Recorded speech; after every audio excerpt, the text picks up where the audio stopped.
Hey, everybody, it's Matt Michaels here on the DeFalco Files with the owner and creator of FSW here in Las Vegas, future stars of wrestling, Joe DeFalco. How you doing, Joe?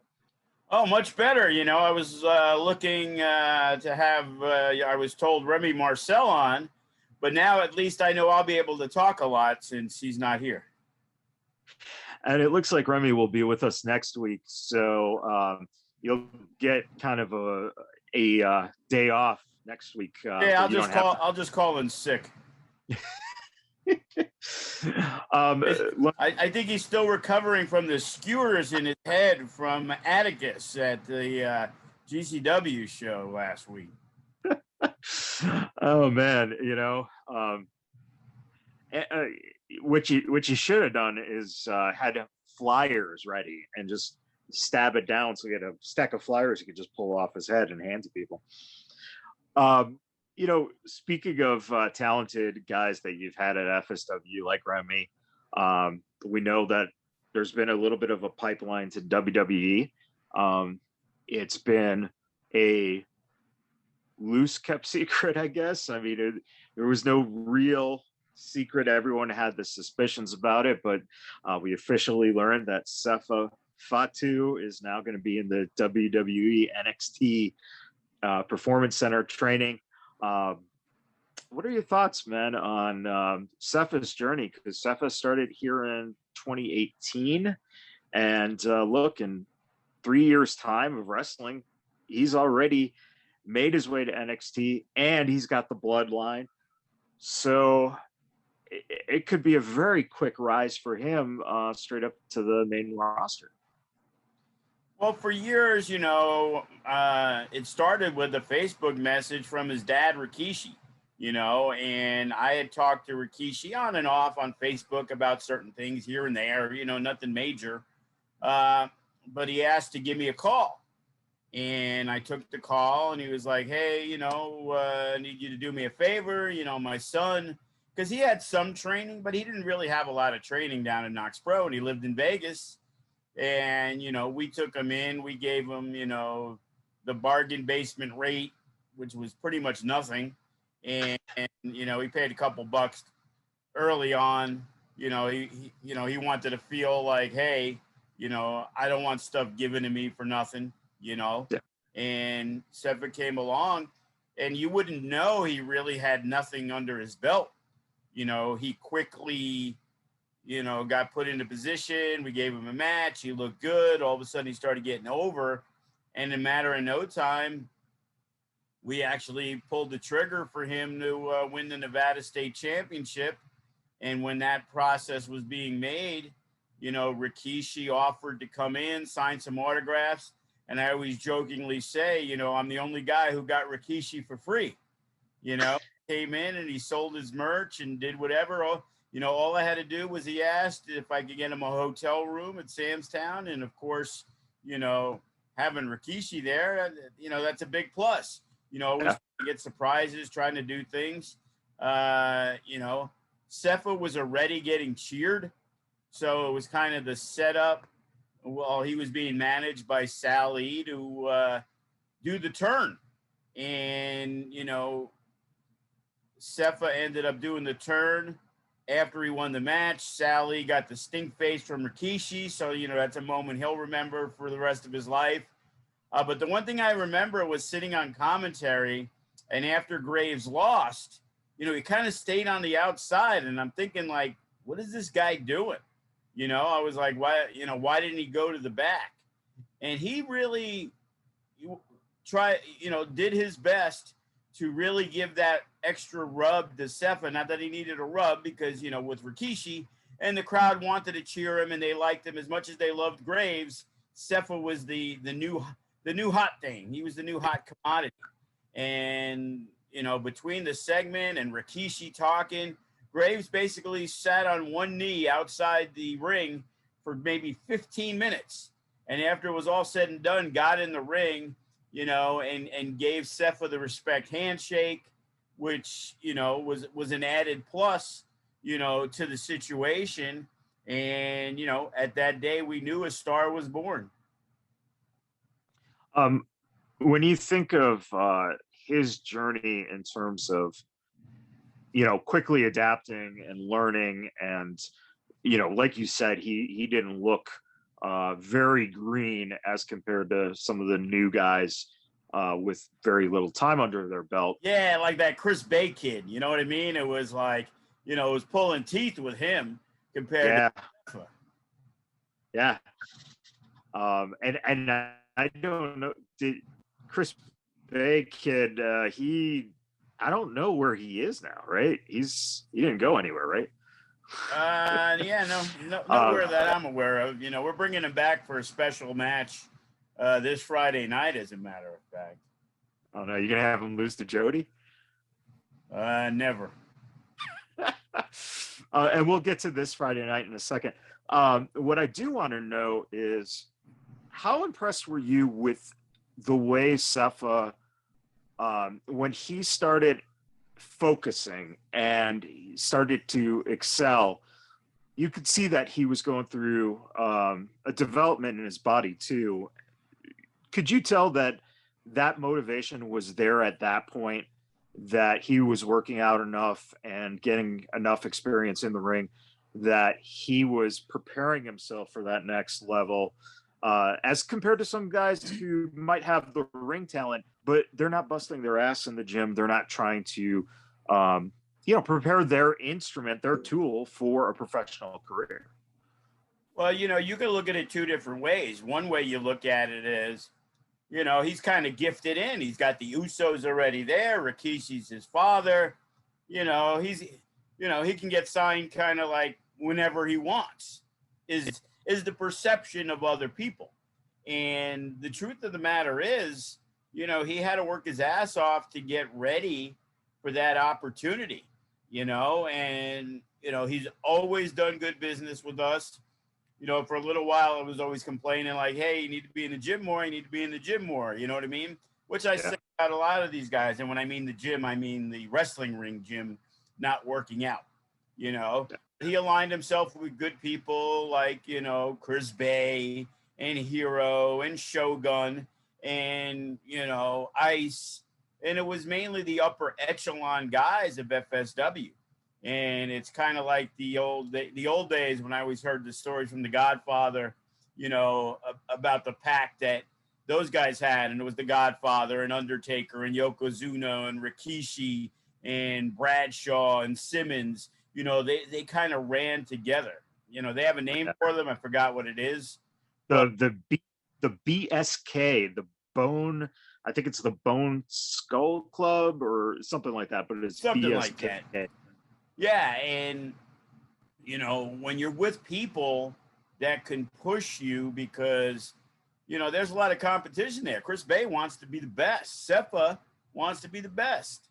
And those other guys are fighting the Shogun, Hero, Ice. They were that new crop, that are trying to be those next guys that get a poster on the wall.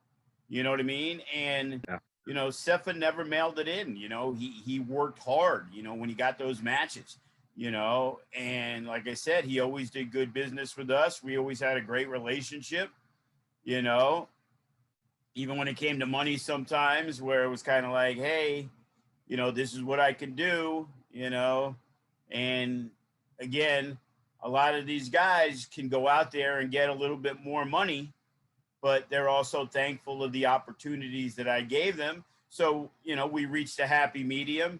And, I remember before the pandemic, we had the Mecca show, and we weren't able to have the match Willie Mack was supposed to have against Pillman Jr. And there was the convention going on that we had done the show the night before. And Sefa was there signing some pictures. And, we made a quick deal for him to wrestle Willie Mack in the first round of the tournament. And it may have been it was one of the best 2 or 3 matches on that card. And, once the pandemic ended and things started getting back, Sefa wanted to get back in the mix. And, we were able to have some good fun with Sefa and Bay and teaming. And we had a good little last run. Unfortunately, he never got to heavyweight championship that would have been in the cards, but we knew it was up, and we knew his time with us was going to be coming to an end sooner than later. Yeah, and it's remarkable now if you think about. I guess you can call NXT FSW East, right? That would be West. Oh yeah. Yeah. FSW would be NXT West. Wait, yeah. Oh, FX, yeah. Or NXT is FSW East. Well, there you go. You can do that. And are you looking for the kickback checks from Vince McMahon at any point here? I'm looking forward to them. I know I'll never see them, but I'd love just one. Well, hey man, if you keep producing the talent that you're producing here in Las Vegas, there's a good chance that at some point that video library will become so valuable that you might get a nice offer. Well, hopefully Zoe Stark becomes the Raw Women's Champion and beats Charlotte Flair. And then, of course, Charlotte wins it back for a week or two for her 27th reign. But, maybe they need to do a video montage, a thing of Karrion Kross, call it Before the Mask. You know what I mean? And, when he was a dominant fella. And maybe Sefa with that bloodline, we're assuming he's going to NXT, and whether he appears soon or not through the Performance Center. But man, there's a ready-made storyline for him to be added, to the bloodline. If I'm writing, maybe there's some turmoil in the bloodline, and, maybe it's the NWO Wolfpack. Yeah. Instead of the NWO, and now you got the two groups, and they're kind of feuding within. Maybe Snooker Jr.'s coming back for a Deuce. Maybe they're going to bring Deuce back. I have Deuce and Tamina and Nia Jax all part of it. And there you go. I literally, it's remarkable to think, not only are all those people that we mentioned, but you also have The Rock's daughter down there, and you have The Rock. I mean, it's remarkable how many people right now through that bloodline. You still got Jacob Fatu out there. There are so many people that you could literally have, almost your own show just with those people representing, almost like NWO was trying to do with the idea of making a separate company. Let me ask you that we got coming up here September 3rd, which is right around the corner. It's a High Octane show at 7 p.m. Right now, what are the matches that you have announced for that show? For Friday, you said? Yeah. Offhand, well, we just got the poster. We're going to put that out. So when you watch this, it's already going to be out. But Sin Bodhi is going to go one-on-one with Matt Vandergriff. Ooh. We just added that. Adrian Quest is going to wrestle Thomas Day, which, is a break off of the 6-man tag from a few weeks ago, which also leads to Death Proof defending against Los Suavecitos. And as we said, Chris Bay and Watson in a lumberjack match where Watson's lumberjacks are the faction, since you can't stop them from coming out. Bay will also have his lumberjacks. So it's only going to be 6 lumberjacks. It's going to be Ice Williams, Braxton, and Fresco on one side. And then we have Hero Lou, we have Shogun, and we have a mystery lumberjack that will be appearing at the show to even the odds up against the faction. That's, I think in terms of the stories that have been going on, that's been a very interesting thing to follow, is that, the faction and Chris Bay just the interactions, the tension that has been presented there. When you think of a guy like Watson, how much do you look at him from where you first saw him to where he's come to now in terms of his abilities? And do you think in that particular group, because there are so many mouthpieces, that Watson is kind of that, guys, the thug, the bodyguard, the silent killer in the background? Do you think Watson needs a little bit more of a voice at some point? Well, in that group, it's hard to get, a word in edgewise. Before, when it was Braxton, but now you got Ice, and Ice out-talks Braxton. So, and Fresco gets his little bit in, and has seen, when I did his, the Fresco show, he has a good personality, Yeah. and in a different world, he'd be a mouthpiece for somebody. But right now, he just kind of, bides his time. He's involved in most of the tag matches, and he'll say a little something. So, as the perfect description of Watson is that silent assassin, that he's a guy who, carries the big stick, but, keeps the very low profile. And, he's a guy a lot of people believe could be the breakout wrestler of that group, and it started a couple years ago when, he was trained by guys like Hammerstone and Graves, and then they kind of put him under their wing early on. And he got a lot of recognition in Arizona. And I remember when we brought him up, I was like, yeah, he's pretty green to me. I'm not that impressed. Like at the time, my comparison to him was a Shogun who had less time in. And again, I felt Shogun was way further along. And he was, because when Shogun came to training, he was working with 20 other guys, and he got a chance to make himself a lot better. No disrespect, but, now that Dom's doing some good things in Phoenix, the running joke is, there's not a lot of great talent in Phoenix. You know what I mean? And it's like, that's why a guy like Graves really picks and chooses in Hammerstone. They're more regulars in Vegas than they are in Phoenix. Obviously with Dom running, those guys are tight, and they're trying to make, the PCW out there, a big deal. And they had a great draw for their first show back. And we've had some discussions about doing some things with them, because who does Dom go to when he needs the outside talent? Well, he goes to FSW because he knows that the best talent is there.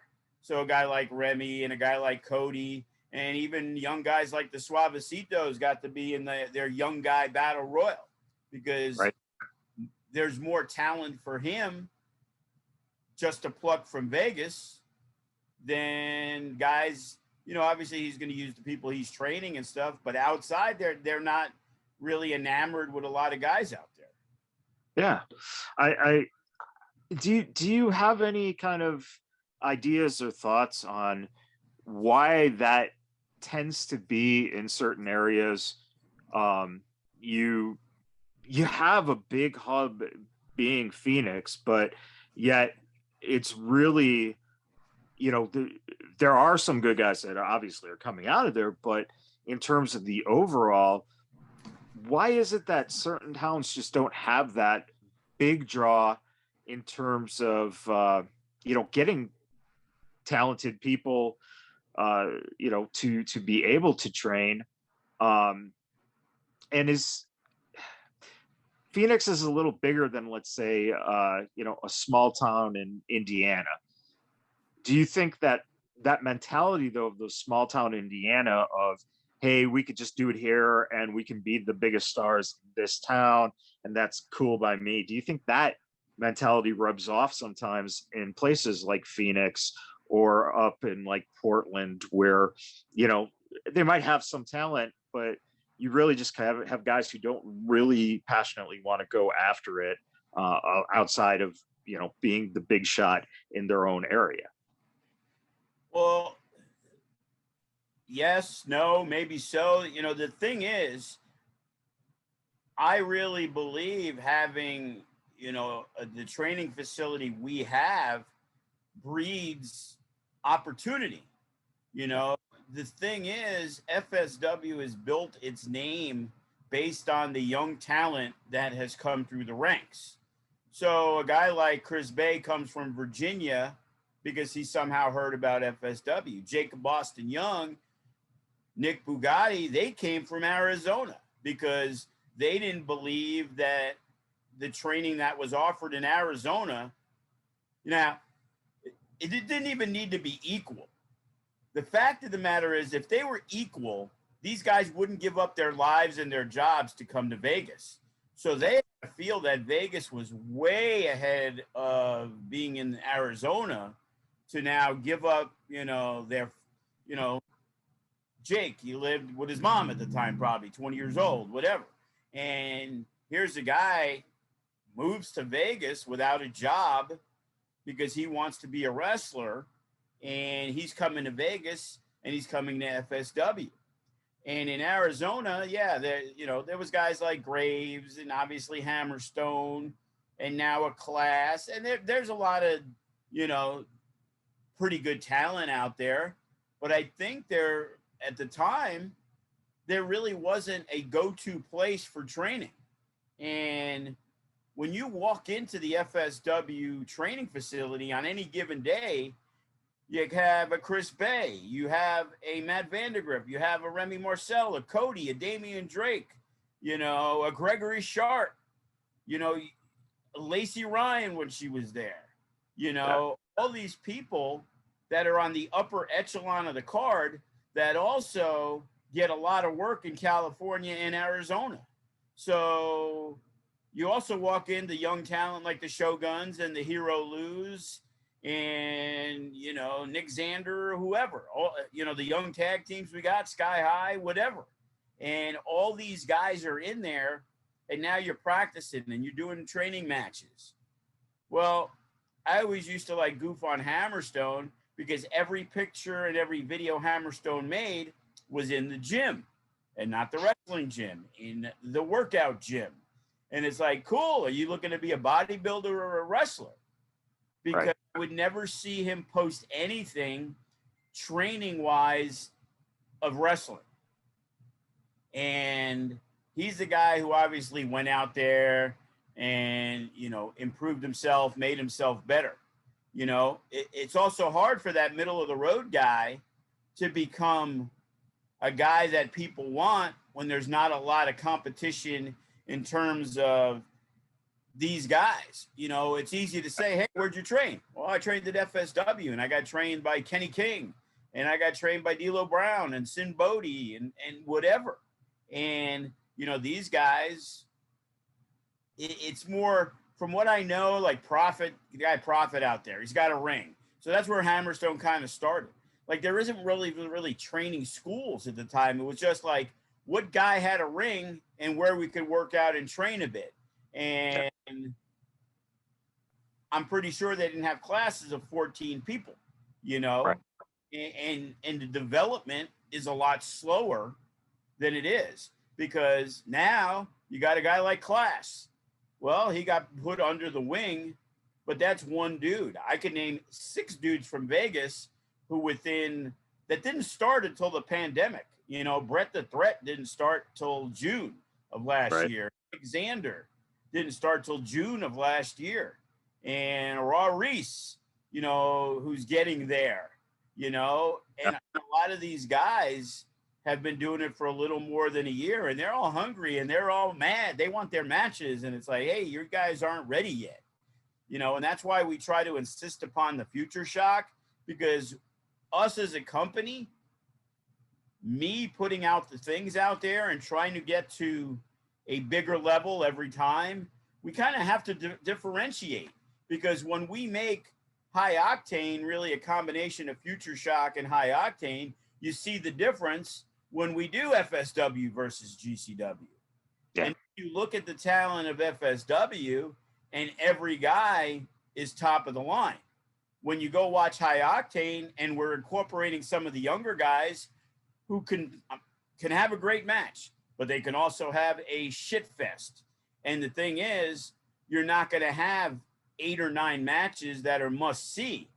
You know, GCW has built up their name that whoever's on that show is a big deal to their fans. Yeah. Well, right now, we have a lot of guys that we utilize that are good. They're not great. They're good. But other than to our hometown fans, they're not must see at all. You know, that's why when we look at our iPay-per-views and things like that, when we do the Mecca, obviously, it doubles or triples the buys we get from doing a locally based Samstown show that we used to do. Right. Now, the exception was the anniversary show. It was the first big one in a while. And we were pretty similar to the first Natural Born Killers with Cross and Moxley, that we did enough buys on that one that it was pretty impressive over a 2-night stay.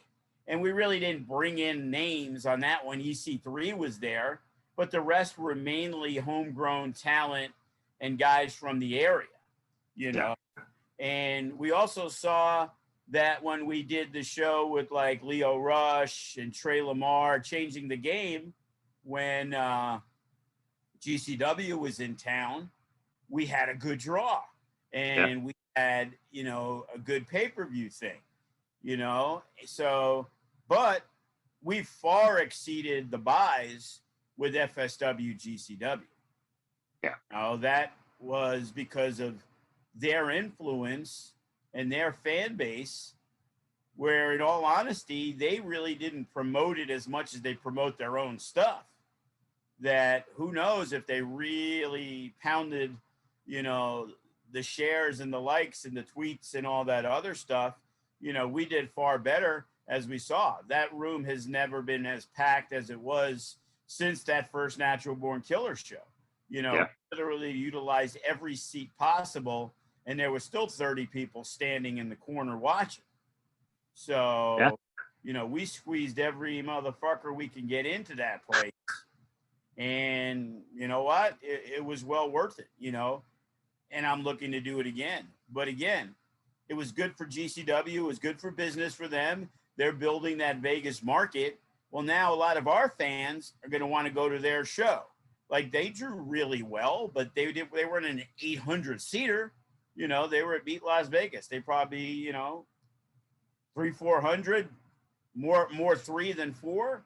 You know what I mean? And it's like same thing with us, where we're getting the outside fan base from somebody in New York, Chicago, Pittsburgh who likes Effie and wanted to see him kill Disco Inferno, you know, or hey, this Jay Vidal's awesome, you know, or whatever it is, you know, where Cody got to be on the national spotlight scene for pretty much the first time.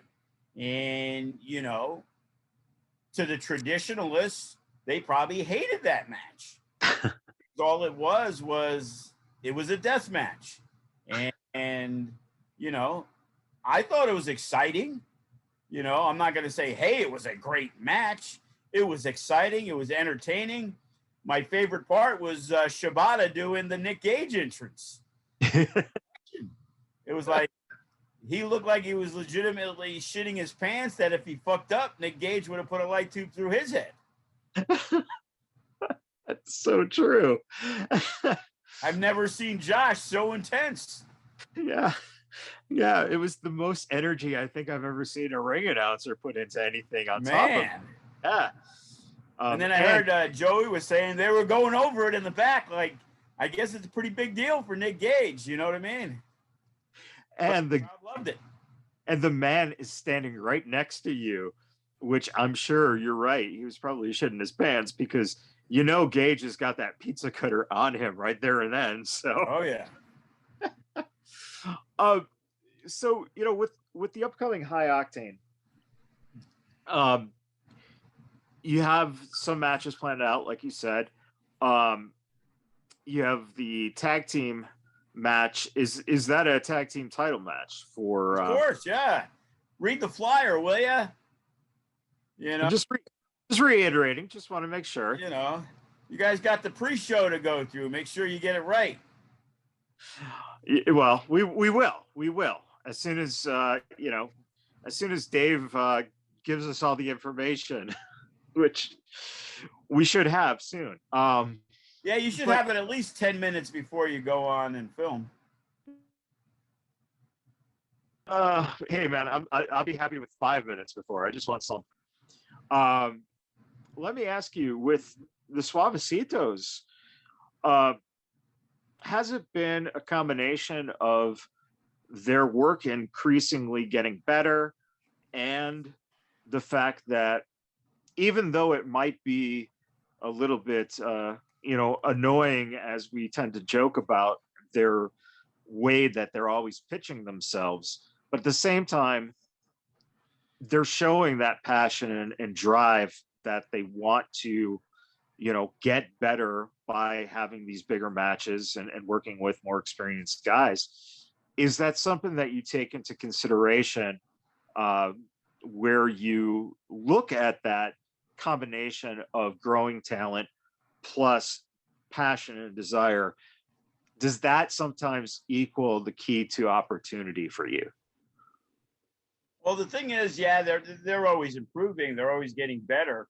But the main thing is the fact that they've embraced the hatred.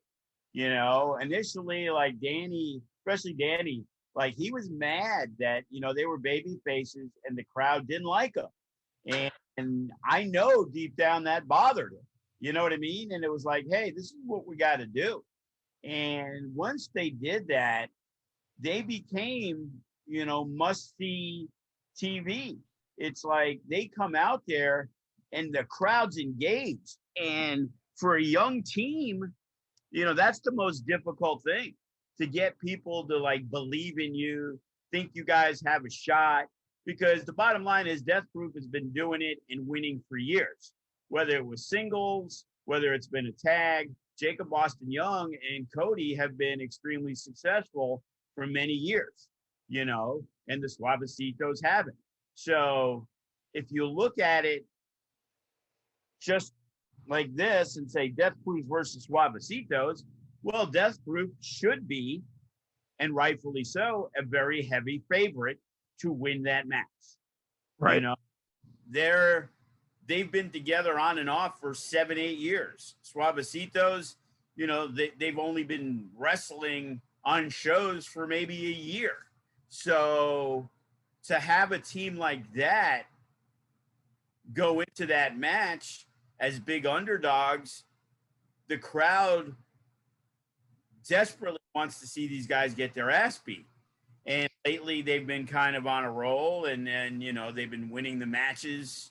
They won the 6-man tag with Death Proof and Thomas Day on the other side, and that has made, if we did that match, which we probably did 6 months ago, 8 months ago, I think that was when the Suavecitos were supposed to be baby faces too, and they got booed out of the building.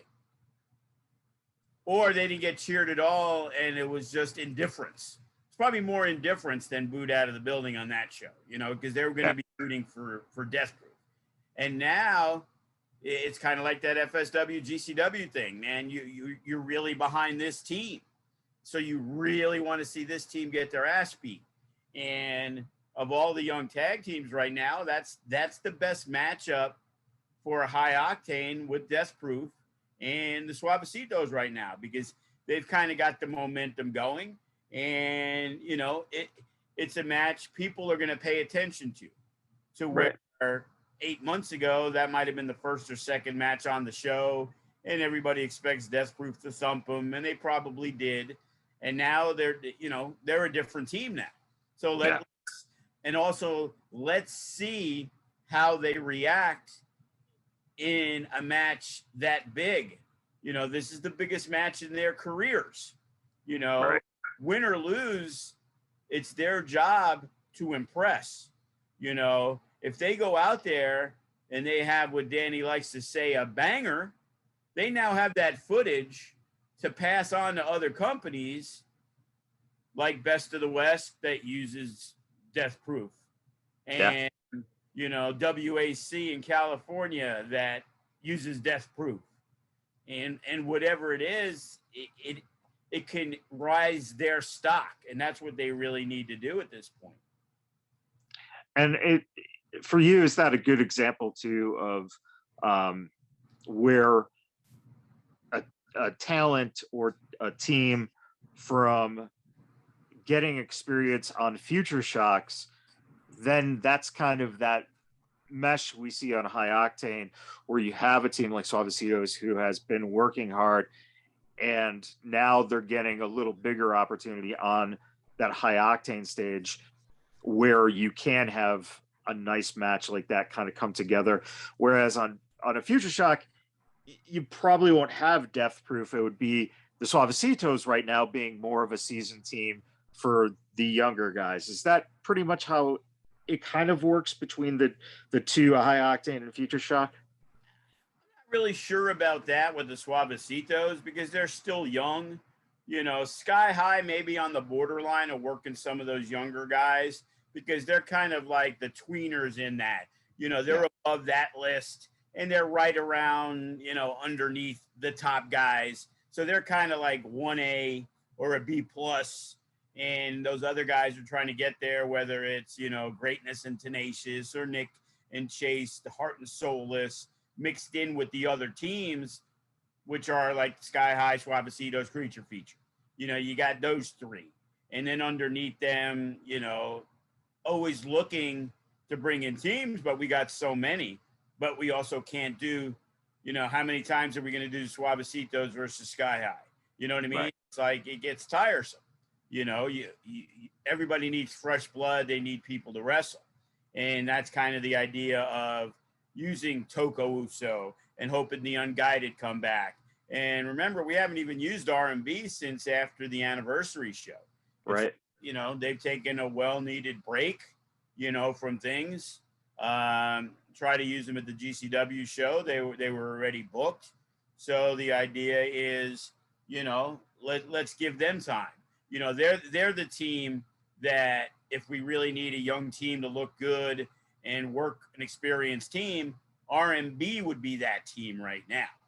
Yeah. Because I'm not sure, or I'm pretty positive the Suavecitos aren't going to bring the best out of Heart and Soulless, Nick and Chase. You know what I mean? It's like they're still working on their own game. RMB has been doing it for years, so they're confident enough in their ability, you know, to wrestle Ricky and Brandon G and those younger teams and try to elevate them to becoming an improving team to where they are talked about in the mix for the tag titles. And you're like, yeah, they got no shot. Because you know that. You know, people watch and there's like, you know, nobody thinks Brandon G is going to beat Remy Marcel. You know, right. It's the way it is. You know, and sometimes there's these conversations like, well, yeah, you know, it's predictable. It's like, yeah, sometimes it needs to be. You know, right.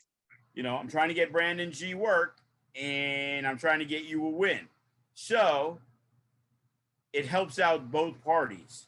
Right. If this guy can do well against the guy who's here when he's here, that maybe bumps him up a little, makes people take notice. And the thing is, we got so many guys. So, you know, it's always mixing and matching. Like right now, I legitimately have, I believe, 6 matches for Friday night. And I'm pretty sure I'm going to add one because at Future Shock, I have already penciled in Heart and Soulless against Greatness and Tenacious. There you go. There's a match for that weekend. And at Survival of the Fittest, September 24th, we want to do a gauntlet tag match to where there's 4 teams and whatever, 4 or 5 teams, but whoever gets to the end of the gauntlet gets Death Proof. Death Proof doesn't get just thrown in. You have to earn the opportunity to wrestle Death Proof. Well, the idea is we're going to have the 2 youngest teams, Greatness and Tenacious, wrestle Heart and Soulless, and the winner gets a spot in that gauntlet match. So I'm thinking we have room for a match. Why not do a preview the week before, which could be and Brandon's probably still recovering a little, so I would rather use Ricky anyway. So it'll be Ricky versus either Nick Xander or Chase Bell. A good little setup. You know, Brandon G will be at ringside. The other guy will be at ringside. And whatever happens, happens. But it'll be a little precursor to them wrestling in a tag match. It also, you know, it's a win-win for them to get more acquainted with the team they're going to wrestle the next week. It's also another match that we need on the show that is also telling a story that people can engage in. And, you know, one leads into the other. You know, sometimes nothing's, you know, it isn't always explained and people don't know where it's going. Well, for the fans, that's the way it should be. And for the wrestlers, you know, if you're not there at training or you don't see me or you don't message me on Messenger and ask what's going on, why the fuck would you know what's going on? You know, I know people, they show up like, oh, I didn't know. Well, I was like, well, maybe you should have been in the at training one of these days this week. And you're on the show. You know, it's not my job. You know, one of the guys this week, I'm like, hey, you know, yo, dudes. Oh, you know, I just wanted to let you know I was only there 4 times this month. Okay, and that's your choice. Like, you're paying for monthly dues. Now, if you got hurt in training and didn't be able to train for 3 weeks, well, then I would hold off the 3 weeks. If you chose to go do something else, that it's not my responsibility to be aware. I have no idea that you were there 4 times because you just told me you were. If you were 9 times, I wouldn't have known. So that's not my job. My job is not to keep track of when you're going to be there. If you need to take time off because you're going away for a month, well, you better let me know. Instead of I see you at training and I say, oh, you have dues? Oh, I haven't been here this month. Really? How do I know this? You never let me know you were not going to be here. You know? Right. So, and again, that becomes the issue of running a school and running the promotion. And unfortunately, they have to, you know, they have to interact. And it would be a much easier world if one was one and the other was the other. Because too many expectations on these guys because they're trainees and feel that they're owed something because they give money. Yeah. Yeah, I think when I think back to going to college, right? You paid for your tuition for the semester. If I decided not to go to the math class because I wasn't interested in math, I would fail that class. I would still have paid the money for that class.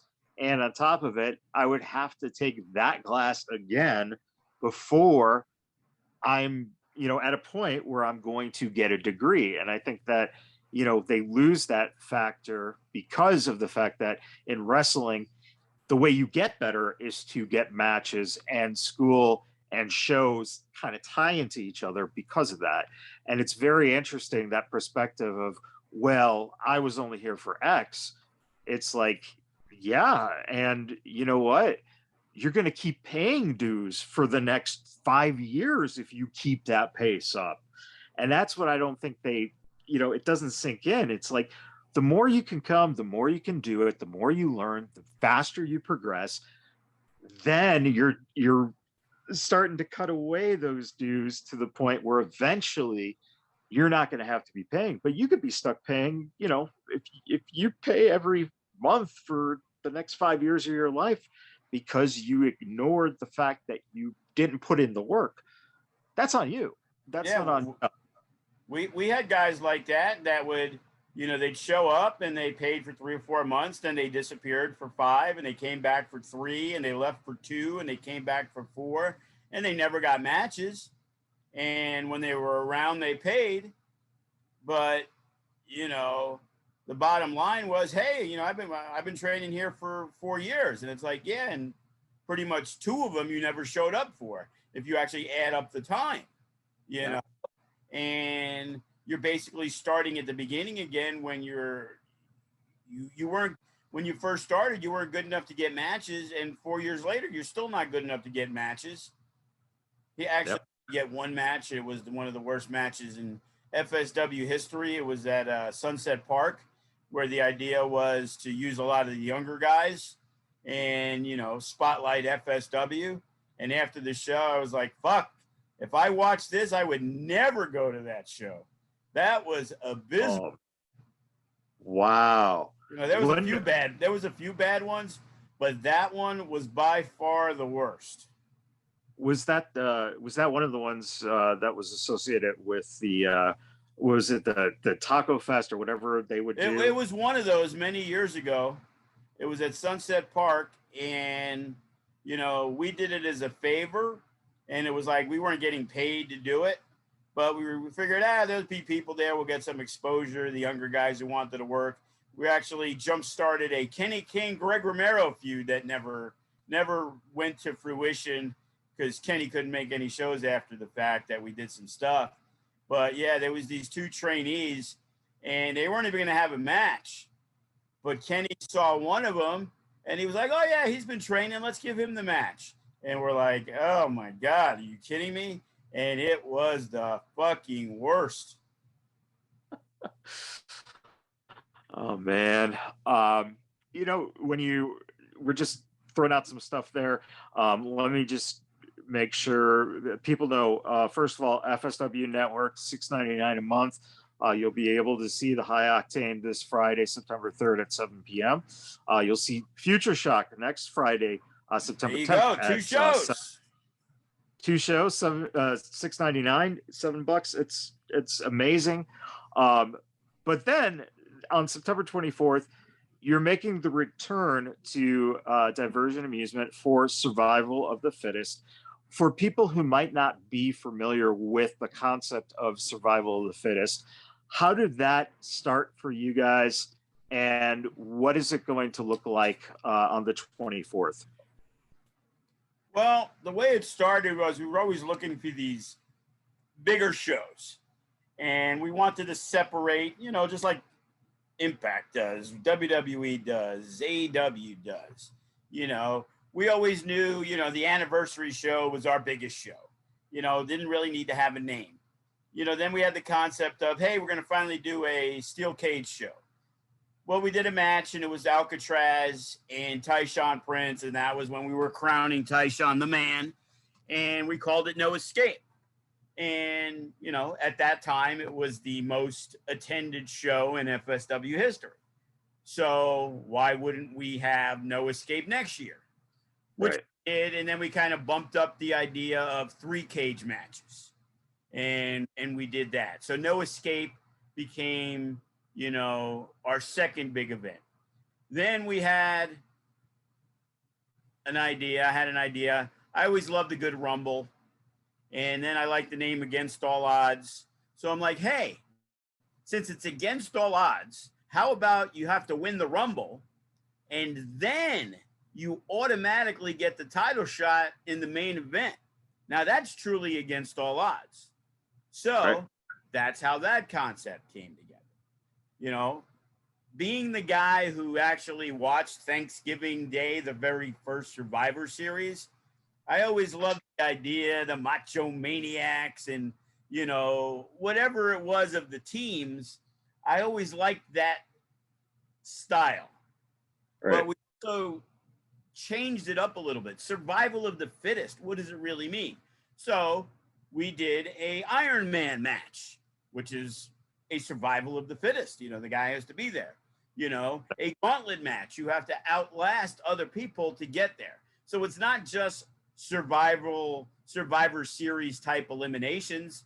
Yeah, absolutely. They are included in that. But then we also try to incorporate other things to make that match, you know, so at least 75% of the matches will be something that if you hear the name Survival of the Fittest, like, oh, yeah, I get it. You know, like Gregory Sharp and Jay Vidal. Because of their feud, we're not going to do an Iron Man match, obviously. You know, it's too much of a personal feud that, you know, the idea of what it's going to be. But being as good workers that they are, that would have been the perfect match if Gregory Sharp wasn't a psychotic maniac these days. You know what I mean? That I can watch those guys for 30 minutes and let the best man win. You know what I mean? So, you know, and there's a lot of things that have been happening with the MK Army and Hammerstone and Graves and that crew. You know what I mean? And, you know, not to give away everything, but, you know, obviously Lights Camera Faction and Chris Bay, they've had, you know, some issues. So we would like to probably do something there. Right. We've been working where the Shade and Strella.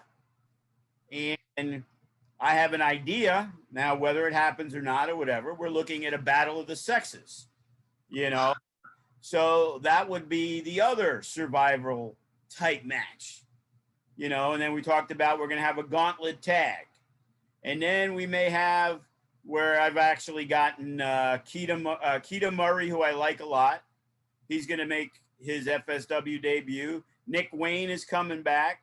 Nice. And we're trying to, I'm not sure if it's going to be that, but I'm looking at doing like, you know, a young blood scramble with a bunch of the younger guys where the winner of that scramble, you know, gets a roster spot in FSW, you know? So it's kind of like, okay, Eli Everfly's already a roster guy. Hey, I would kind of like a spot for him. I'd like a spot for Thomas Day. I'd like a spot for Adrian Quest.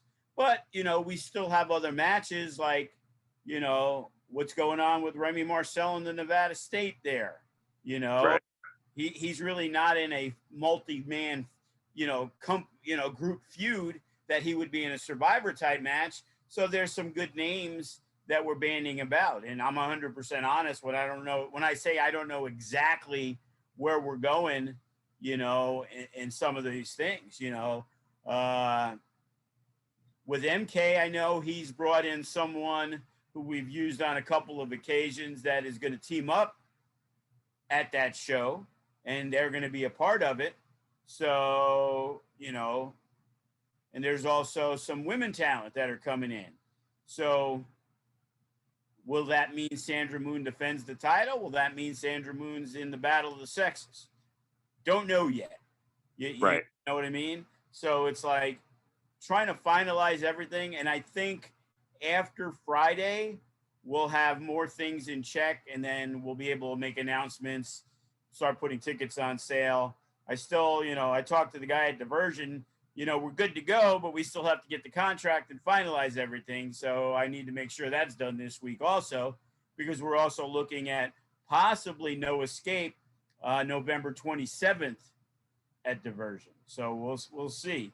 You know, this is going to be a big week. You know, we had big shows the week before, then took a week off, and now it's like, you know, really, really back to the grind. Yeah. And one of the shows that will be coming up next month in October, it's going to be October 30th, is the Halloween show. Let me just ask you a little background on that. How did you decide to start doing a Halloween show? And, you know, I think that a lot of fans think it's one of the best shows just because you get to see, you know, your favorite wrestlers on the roster doing some kind of costume and having a fun time. What was the concept behind that? And is it something that you felt from the start would be something that you'd be doing a yearly once you did the first one? I remember when we did the first one, and I don't know why I came up with the idea of the gimmick battle royal, but I know I did. And it was like, I remember how some of these guys, there was this guy, the Jefe, who used to wrestle for us, and he had this makeup artist, and he basically had the makeup artist paint his face like Crow's Sting. And it was like amazing that the work that these people put in. And I remember we did a gimmick with the Ultimate Warrior guy, this kid Showtime. And basically the gimmick was, you know, he ran around the ring like 20 times like the Warrior. And then by the time he got in the ring, he was gassed and he got thrown out in 3 seconds. you know, I think even Funny Bone might have been like CM Punk. Like I'd have to go see the very first ones, and you know, who was Chris Jericho, and first and foremost, most reasons people want to be wrestlers is because they love wrestling. You know, you don't really get many people who are like, I hate wrestling, but I think I could be a good wrestler. You know what I mean? It's like, how many people you know that are professional wrestlers never really watched wrestling? Sure, maybe a football player, but when you're talking about localized guys that are training to wrestle, you know, almost all of them are big fans. Some are super fans and they have no knowledge of what the athleticism is going to be involved, and they wash out in a week. But when we saw, and the crowd loved it, and be like, Leon Hayter always did a great Howard Finkel imitation. So he was the ring announcer, and he would be ringing and, you know, announcing from parts unknown. And, you know, it would be the Ultimate Warrior, and he would say it just like Finkel. And it was great. And the crowd, it was amazing. It was like a 30-minute intro for everybody, because everybody got their own intros. You know, you got 25 guys because everybody wanted to do it. I remember Damian Drake's first match might have been as Jeff Hardy, you know, and he had the gloves, and then, you know, and he still had, he still forgot to, you know, take off his finger polish. You know, he still has it on from 2015, you know, but the crowd loved it so much. It really wasn't even like a thought the next year to do it, you know, and the very first one I know for a fact we did at Boulder Highway at the old school. So that would mean at worst, we've done it for 8 or 9 years.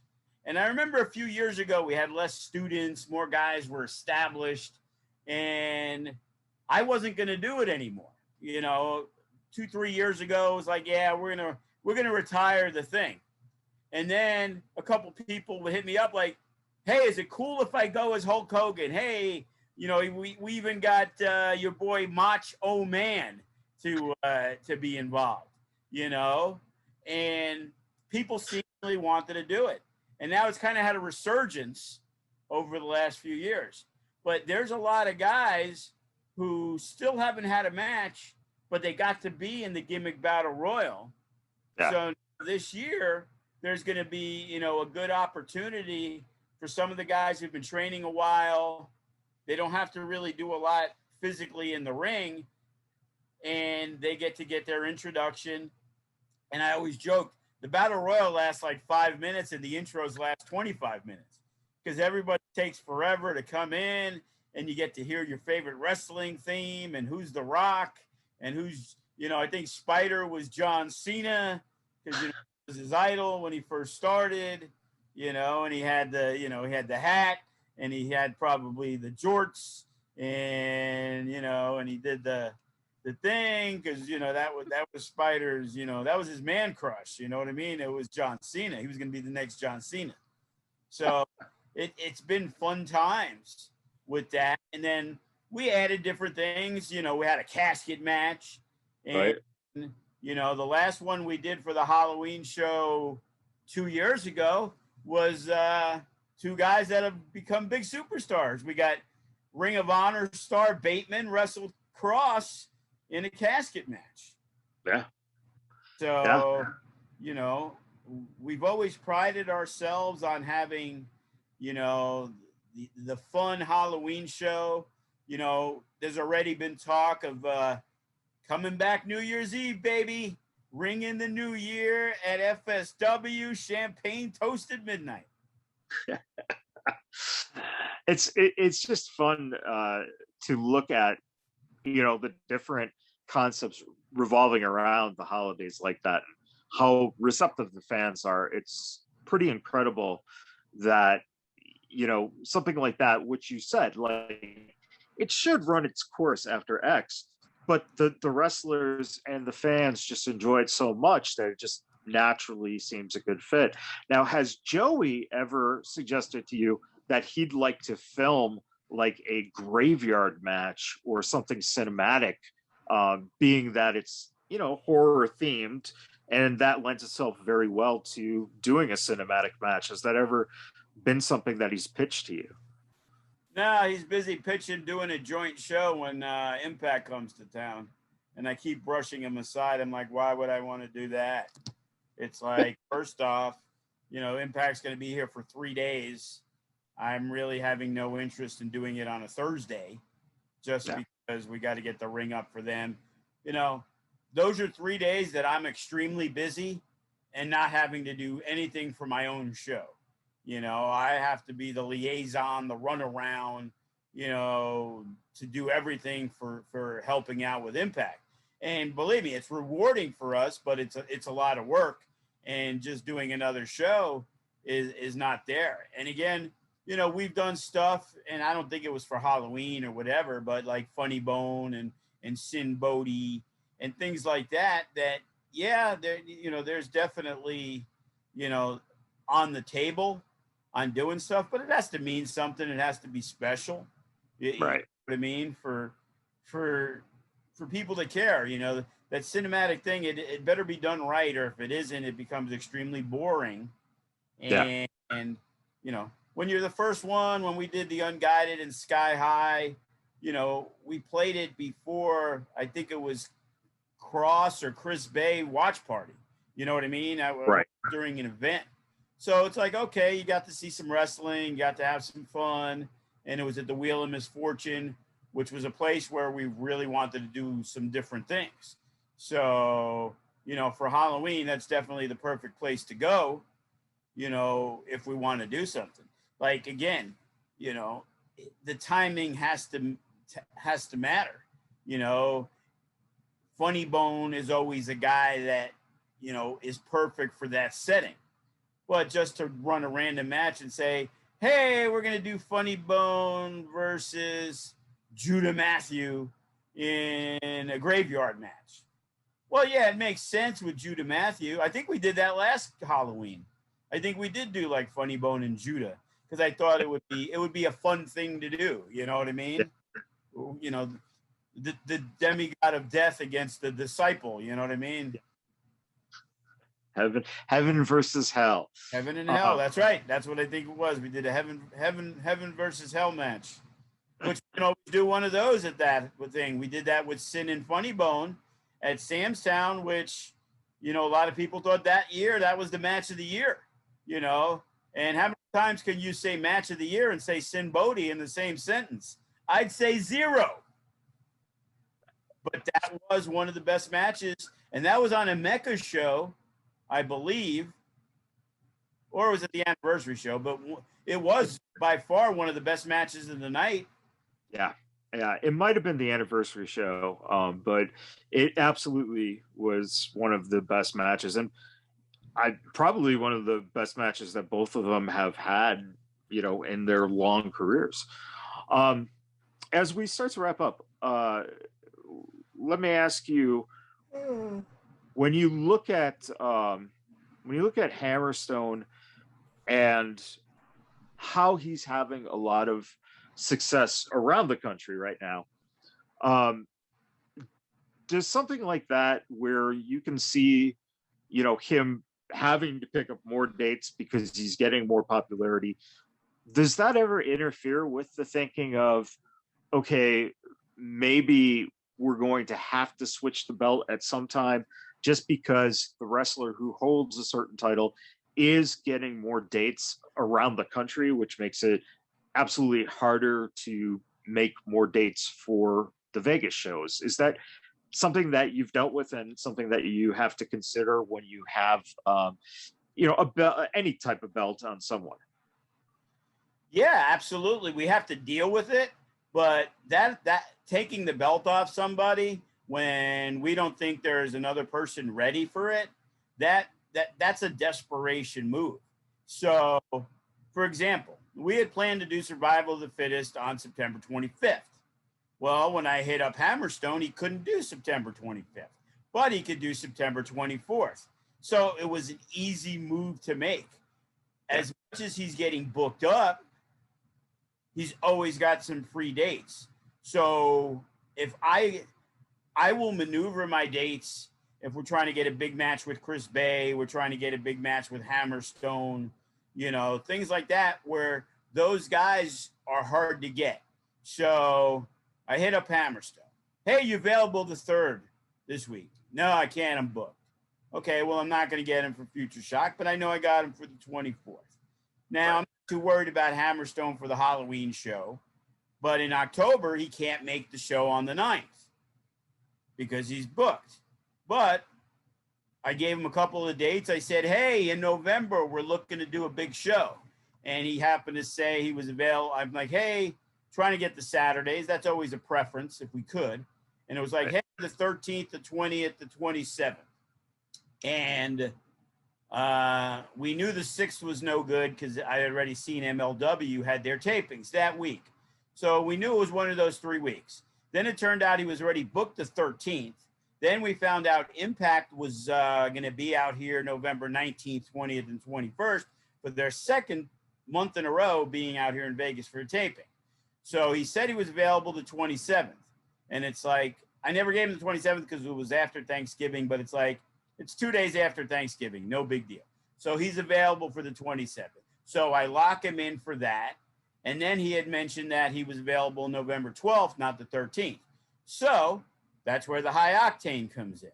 So now we got the 2 shows in the month of November, which granted it's 3 months out, which is a little longer than I have to plan, but I have no problem planning a show 5 months from now if the date works and if a guy can make it. But right now into Hammerstone, I'm into November. And now we got to go, you know, see what's in December. And, you know, like the 24th, it won't be a heavyweight championship title defense. It'll be a match with, you know, his crew and MK's crew finally all aligning and being involved in a match, whether it's a 3-on-3 or a 4-on-4. You know, Hammerstone and Graves are on one side, you know what I mean? And the question becomes, well, do they add a third guy? You know, the bullies have a lot of friends. So, you know, I wouldn't be surprised to see, you know, a guy like Gallo or Dom, you know, who they're really tight, you know. Yep. I'm pretty sure Hammerstone and Graves, you know, aren't going to pick somebody that they don't really associate with in FSW. They're going to want to associate with somebody that they know has their back and they trust and that, which gives more opportunities to some other people who we haven't seen too often. Last time we saw Dom was because we had a survival of the fittest match against Bay, Sefa, and Shogun. Yeah. And the problem was that was the big setup. And then Hammerstone got the opportunity to wrestle in Japan. And there was no question that motherfucker wasn't taking FSW booking that day. You know, we had to adjust. And, you know, so it became a little more difficult with the main guy on that heel team. That he was the guy, Hammerstone, and he wasn't going to be there. So it kind of unfortunately brought the match down a notch, just because as good as Dom is, Dom the Bomb, you know, he wasn't really known here. You know, he hadn't wrestled in a long time in FSW. Same thing with Gallo, where we kind of brought him back. He kind of got hurt. He had work, you know, whatever. And, you know, Gallo is definitely, you know, a great guy to have around. You know, he's the guy that me and him beefed over at the CAC show many years ago. And, you know, I'd see him at CAC and it was like, that'd be about it.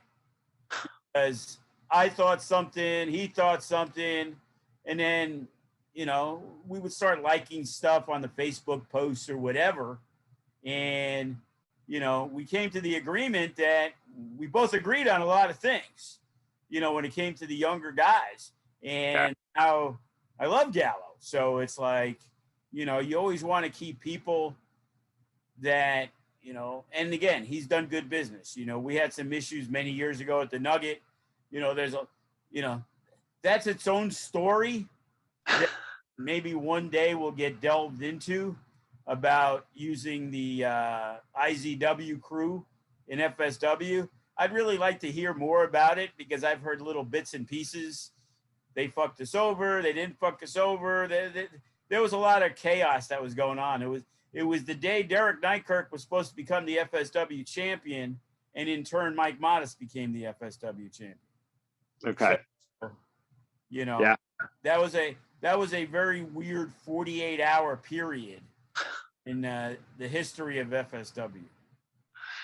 Yeah, you know what? I'll look to see maybe we can get something together, because I think that IZW just announced recently that they're running November, I believe. So, maybe we can get some stories going, and you could talk to Navajo about how he broke his leg in Rush's shitty ring over in the UWF when we were doing, which is a story I told with Gallo, where Boom Boom Kamini and Gallo refused to tag him in, and somehow the 9-minute match went 30.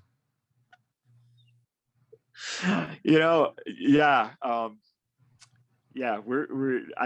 don't know if we've ever told that story from Navajo's perspective. So that might be something. We haven't had Navajo on with you too, so maybe we can get him on for a little bit one of these upcoming days, because Navajo and his job, they have the new WWE 2K game coming out soon. So, and guys like Bay and TJ, and I remember like Lance Hoyt and Davari and Ricker, but Tyshawn, that was when, maybe he knows the story better. When Tyshawn got fucked up, that was when he basically ended his career. He got knocked off the top rope, and instead of landing inside the ring, he landed outside the ring. And, he's made some inklings. We need to get Tyshawn on the show. I've reached out, and you know what? If you want to reach out as well and see, absolutely. Yeah. There was some great history there, and he is a WWE Hall of Famer. I mean, an FSW Hall of Famer. Hey.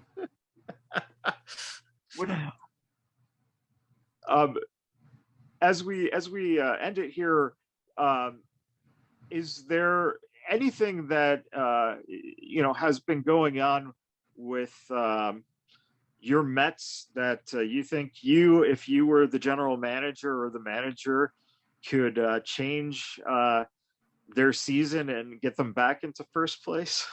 You know what? They got people that they needed to. They got Lindor. He had a shitty season.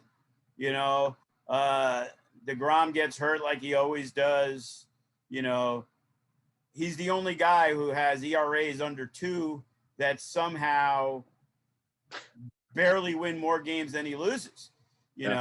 And again, I'm not inside. I don't know what's going on. But why do you need to take the guy out with a 1-0 lead after 5 innings? Can he go 7? If he's gone 7, can he go 8? Like, how about he gets in trouble? When I grew up watching people, pitchers used to throw complete games. And then it became guys like, you try to get that pitcher to the 8th, through 8 innings, and you'd bring in Goose Gossage, and you'd bring in these closers that would shut the door. And now it's like teams carry 14 pitchers instead of 10, because these guys are going in and out for one batter. And, Syndergaard, he's been out again for the whole year. And, Stroman's been all right. Like, they got pitchers. They went out and got talent. If the talent doesn't go out and produce, it's hard to blame the GM for signing Lindor for the big contract, because the guy has been a perennial all-star. And who's halfway through the season, he's going to be hitting 205, and then all the other guys who had good years that their younger talent didn't do much. Like Alonso got hot later. Like, it's like the Yankees. Well, when the Yankees were hot, all their big guns like Stanton now is killing the ball, and Judge. But these guys get hurt, or they go in slumps that take 2 weeks and they can't win a game. And baseball's weird these days, man. It's like, oh, that's a shot up the middle. That's a hit. Oh, they have the shift on. And if I was a manager, like I was lefty, everybody would always shift me just because I was lefty, which was weird because they didn't shift anybody who was righty. They always shifted the lefties. So I would step to the side and I would try to hit the ball to left field because nobody was there, especially in softball. In baseball, there wasn't really much of a shift. In softball, people would shift you all over the place. Yeah. More importantly, it's football season and Cam Newton got released. Holy fuck. Yeah, that was shocking, man. I think the writing was on the wall. They brought him back last year. I thought, man, he's going to the Patriots. He's really healed up. He is going to kill it. Like, that's a guy that I could have thought would be the MVP. And he just isn't the same guy anymore. And they went out and they drafted the quarterback. And you know what? They saved themselves $10 million by getting rid of Cam. And if this guy's your future, you're going to ride him or die him anyway. Why would you need Cam Newton as a $13 million backup? You pay him his $3, let him go elsewhere. And, you know, there's enough mediocre backup quarterbacks. Yeah. And if the guy plays well, great. You got your quarterback for 15 years. Who knows? If they can get Tua when somehow the Dolphins trade for a guy who can't play this year in Deshaun Watson. Yeah, which that's another thing that Deshaun Watson controversy is unbelievably, you know, it seems like it takes a back seat. Now it's at the front seat. Now it takes a back seat in the front seat. And what do you do for your team? Do you just, you know, I didn't let him go. I didn't realize that he wasn't practicing really or playing at all. Like they were going to sit him out this year if they didn't trade him. But my thinking is, okay, if the Texans who have him won't play him, but if they trade him to the Dolphins are going to make him their number one quarterback. Like, I'm pretty sure the Texans know something big is going to explode. And, you know, and I guarantee you they're throwing out, they want 3 first-round draft picks and 2 second-round draft picks. I think that's all showboating, and they'll get rid of them for far less. But if they start really high, they may still get way more than they want for them. And, you know, again, they were so high, the Dolphins. They moved up to get Tua. He's a rookie, bro. It's like back in the day, rookies didn't play till the second or third year. Look at Aaron Rodgers. Even Mahomes sat out 1 full year.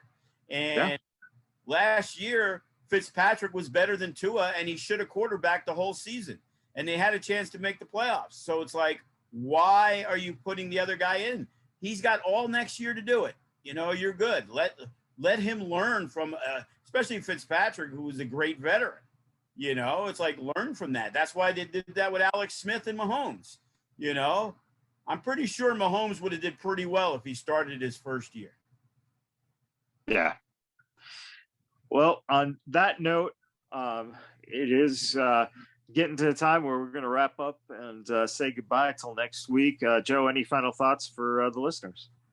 Well, yeah, you can listen to me now every Sunday morning on KDWN or whatever it is, 720 on the Mark Hoke Show. I guess I was so impressive as a guest host, I guess you could say, that, you know, he was so excited he came down to the school and made me an offer I can't refuse.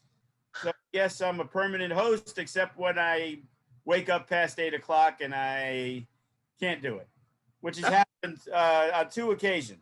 One was after the vaccine where I forgot all about it and slept right through it. And the other one, I gave him notice, and it was the wrong day, though. I messaged him on Friday night late, and I said, it was after midnight, so technically it was Saturday. And I texted and I said, hey, bro, I got like 4 shows.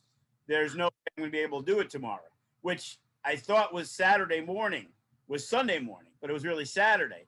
And then when I was trying to get up on Sunday morning, I'm like, he's already got the message, so I'm gonna try to lay in bed a little longer. But it's fun talking other stuff than just, you know, a lot of FSW stuff. It's talking what's going on in the, I guess you could say, the real world of professional wrestling, you know, the AEWs and the WWEs. So it's a lot of fun, and they let me talk a lot. So there's 3 guys, and I think I talk the most. So and I get paid per word, so I'm doing good. Well, everyone, if you can get the chance to do it, check it out. Listen, the more Joe out there, the better. So Sin Bodhi heard it on the way home. He didn't know I was doing anything. He congratulated me. He says that was perfect for me. I have a face for radio, he said. So, and that's coming from Sid. So yes. All right, everyone. Remember, FSW Network, $6.99. Sign up. You'll see High Octane this Friday at 7 p.m. West Coast time. And then, of course, you'll get another free show, essentially, in Future Shock the week after on Friday the 10th. And next week for our show, we should have Remy Marcel on. If not, let me know. We'll get somebody good instead. Remy, those were his words, not mine. So it's not me, bro. It's not me. But everyone, thank you for tuning in. And please support FSW, support the Vegas Bad Boys of Podcasting. And we'll see you guys next time.